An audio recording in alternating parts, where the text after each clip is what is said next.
We've talked about this before in the economic war room. You've got a treatment that's been around you've looked at it for years, right? In context of Ebola and other things.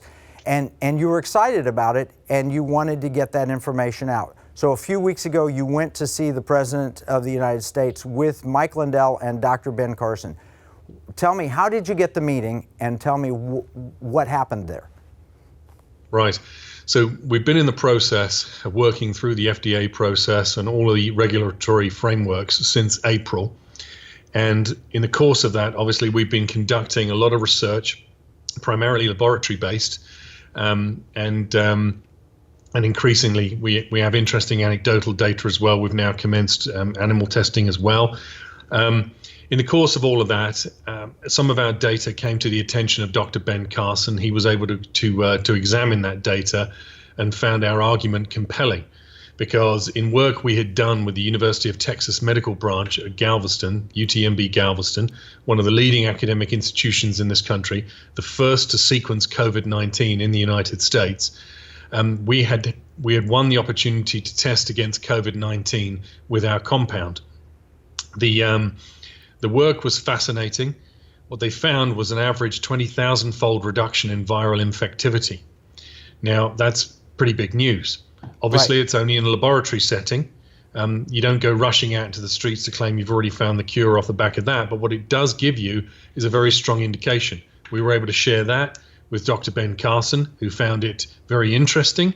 He then did additional kind of diligence on our data and what we believe we had, and that led to a meeting with the president. Let me ask this. I mean, I'll ask it to the public too. If you had something that looks like a potential treatment and you're at cabinet level and it's done properly, it's properly researched, it's being looked at in the right institutions.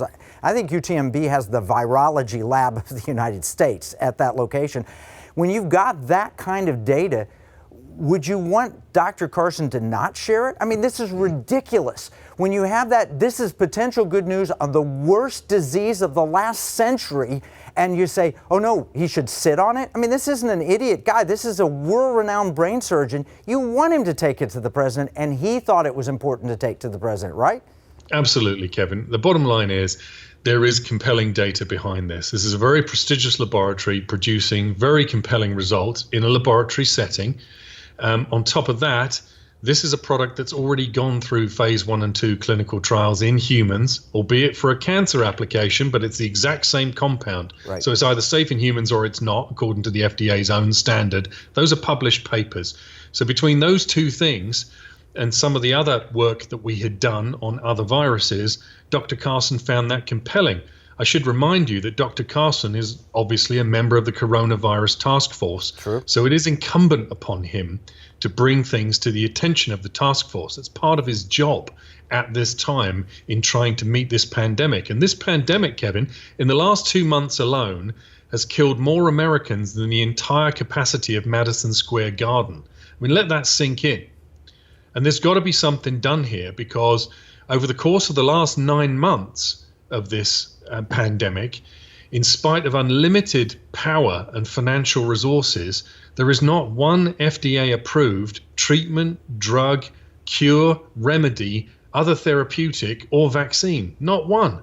So at this point, if something comes along with any kind of compelling support behind it, which is the sort of thing you get from UTMB lab analysis, that is worth taking a look at.